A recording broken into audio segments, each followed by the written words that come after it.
Pemirsa, gara-gara musik organ tunggal di sebuah pesta, seorang pria diamankan polisi karena menganiaya tetangganya di Padang, Sumatera Barat.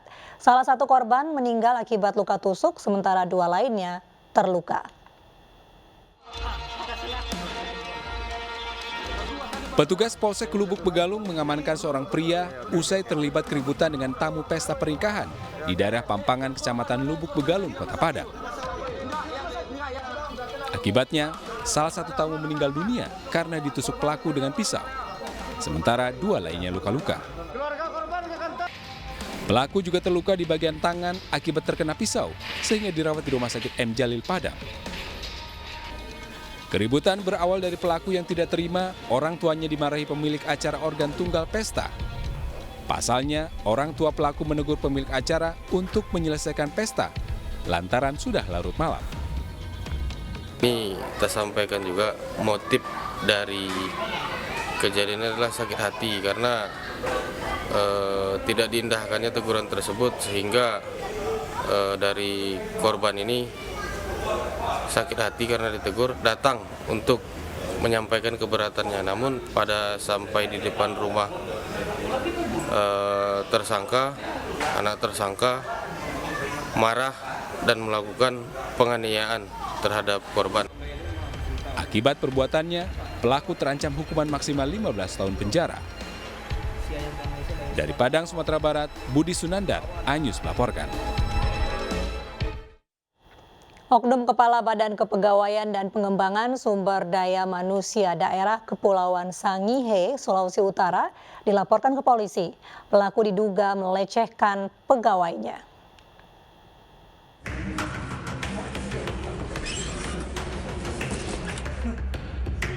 Didampingi Unit Perlindungan Perempuan dan Anak, dua tenaga kesehatan melaporkan oknum Kepala Badan Kepegawaian dan Pengembangan Sumber Daya Manusia Kabupaten Sangihe atas pelecehan seksual yang mereka alami. Korban mengaku dilecehkan di ruang kerja pelaku saat meminta persetujuan pindah tugas ke Provinsi Sulawesi Utara. Dengan modus menjamin kepindahan, pelaku melancarkan aksinya.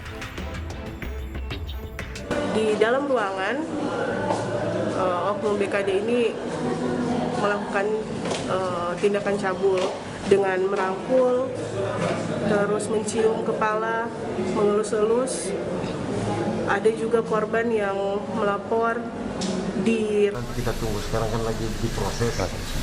Kemungkinan juga akan kita panggil, yang dilaporkan itu akan kita panggil untuk klarifikasi atau pemeriksaan lebih. Diduga korban pelecehan seksual, oknum pejabat di Badan Kepegawaian Sangihe masih akan bertambah. Dari Sangihe, Sulawesi Utara, Jeffrey Langi, iNews melaporkan. Pemirsa, petugas dari Polsek Sungai Penuh Jambi menggerebek rumah yang dijadikan gudang tempat penyimpanan miras jenis tuak. Dari penggerebekan, ratusan liter tuak di dalam jerigen disita polisi.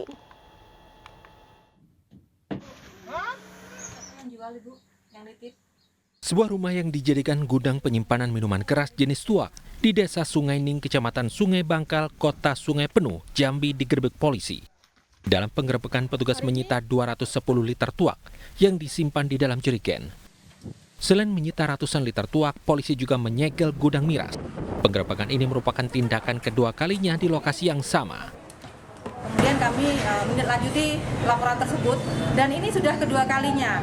Awalnya mungkin dia merasa mungkin hanya sementara atau mungkin baru gebrakan sekali ini aja. Rupanya kami menindaklanjuti kembali laporan dari masa. Alhamdulillah kami mengamankan ada 210 liter yang mana 60 liter sudah kita musnahkan di tempat dan 150 liter kita amankan di Polsek Kota Sungai Penuh sebagai bukti bahwasanya kami sudah melakukan tindakan tegas di lapangan. Pemilik miras yang sudah diperiksa polisi tidak ditahan karena berjanji tidak akan mengulangi perbuatannya. Dari Sungai Penuh Jambi, Budi Utomo, iNews melaporkan. Polisi terus menyelidiki bentrokan antara dua ormas di Ciledug, Tangerang, Banten. Polisi menduga bentrokan terjadi akibat rebutan lahan.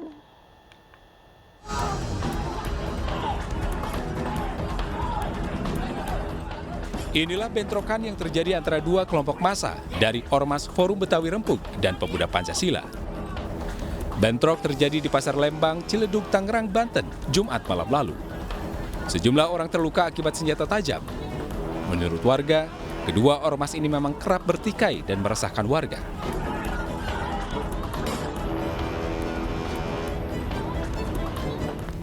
Hingga kini, polisi masih menyelidiki kasus ini dengan memeriksa sejumlah orang. Polisi menduga bentrok terjadi akibat rebutan lahan pengamanan.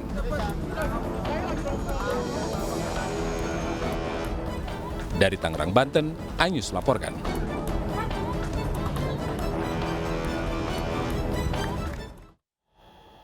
Bahar bin Smith bebas dari lapas khusus kelas 2A Gunung Sindur, Bogor, Jawa Barat. Informasi selengkapnya sesaat lagi.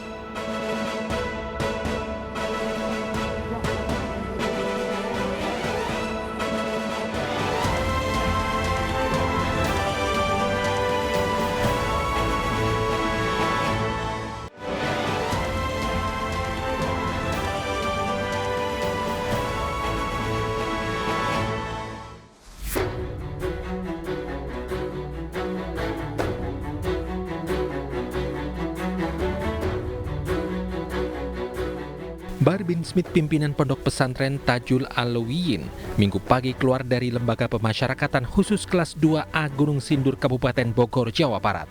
Bahar bebas setelah menjalani hukuman 3 bulan penjara dalam kasus penganiayaan terhadap sopir taksi online. Menurut kuasa hukum Bahar bin Smith, Ikhwan Tuan Kota, ia dijemput dari lapas usai sholat subuh dan langsung menemui keluarganya.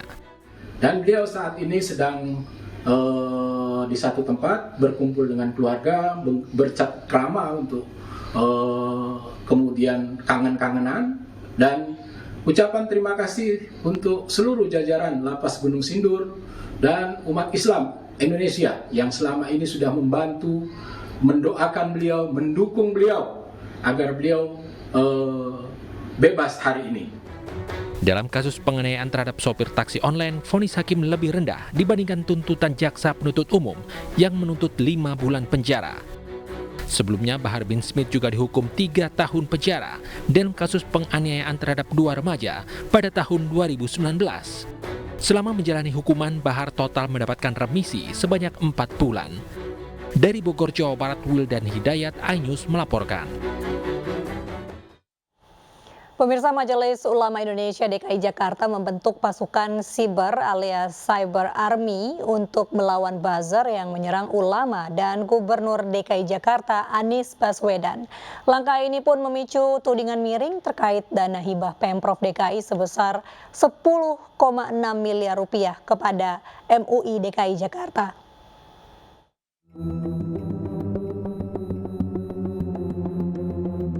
Majelis Ulama Indonesia atau MUI DKI Jakarta akan membentuk pasukan siber atau Cyber Army. Pasukan ini dibentuk untuk menangkal serangan berita-berita negatif ataupun hoax terhadap ulama di dunia maya. Namun menariknya, tak hanya ulama yang dibela. Nama Gubernur DKI Jakarta Anies Baswedan muncul sebagai pihak yang dibela MUI Jakarta di samping ulama. Hal ini pun memunculkan isu miring. Wasekjen PKB Lukman Hakim menuding pembentukan pasukan siber ini tak lepas dari dana hibah Pemprov DKI Jakarta senilai 10,6 miliar rupiah kepada MUI DKI. Ia juga menilai langkah ini berlebihan. Namun MUI DKI membantahnya. Pembentukan pasukan siber tidak akan menggunakan dana hibah.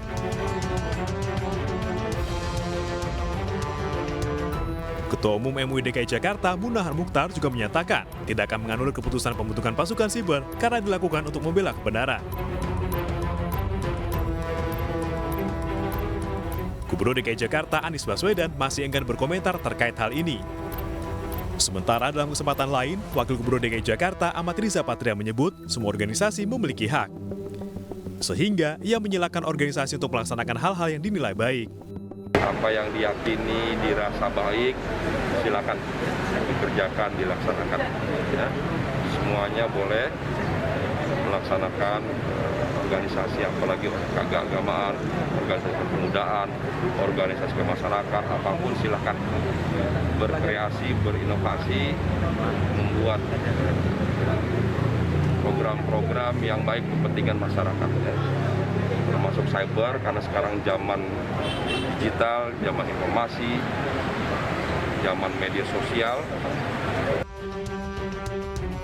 Pasukan siber bentukan MUI DKI Jakarta nantinya diharapkan mampu melawan buzzer-buzzer di dunia maya yang selama ini kerap menyerang ulama.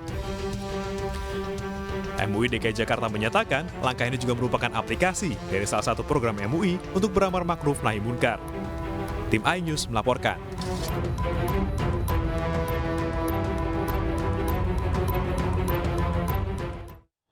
MUI DKI Jakarta memiliki gagasan membentuk pasukan siber untuk membendung arus hoaks yang marak di dunia maya. Selain melawan hoaks, pasukan siber MUI diharapkan jauh dari alat politik kelompok tertentu. Kita sampaikan ketika itu, coba MUI ini membuat, karena yang agak ngetrek nama cyber army. Kita belum menamakan itu namanya apa, itu gambarannya seperti itu. Kita buat sebagai penangkal berita-berita hoax. Baik. Karena ini sudah jelas, Al-Quran juga sudah bicara. Idza ja'akum fasikun binaba'in fatabayyanu. Kalau orang-orang fasik mengeluarkan satu berita yang tidak jelas, atau berita yang hoax, maka tugas kita adalah tabayyun, ini benar atau tidak. Nah, kalau memang tidak benar, kenapa kita diam? Kita juga harus berbicara bahwa yang benar itu benar, yang salah itu salah. Dan inilah salah satu tugas MUI dalam beramar ma'ruf nahi munkar. Mengapa hanya Anies Baswedan? Bukankah di DKI itu bukan hanya Anies Baswedan? Ada juga misalnya Kapolda misalnya, yang juga sering diserang, dicaci maki, diboikot oleh yang mengaku ulama dan sebagainya. Artinya begini, kalau saya lebih concern terhadap cyber army ini tidak hanya one way traffic, tapi juga two way traffic. Kalau saya lebih setuju begitu. Artinya kalau memang MUI betul-betul ingin membentuk cyber army, ini seharusnya berlaku untuk semua, membela ulama yang juga yang didegradasi oleh masyarakat, juga membela masyarakat yang didegradasi oleh ulama. Karena terus terang definisi ulama ini sangat lebar kan Pak Kiai. Artinya jangan terlalu dipersempit seolah-olah kalau ulama ini pasti ulama yang baik, lurus. Ada juga ulama su, kita tahu itu. Nah, kemudian berikutnya adalah saya sangat setuju kalau ada cyber army terhadap mereka yang berusaha menyerang Islam misalnya. Saya sangat setuju. Saya sebagai umat Islam juga sangat setuju. Saya ingin Islam ini menjaga daya tariknya, bukan hanya penuh dengan kekerasan, caci maki dan sebagainya. Dan juga jauhkan agama Islam ini dari politisasi agama.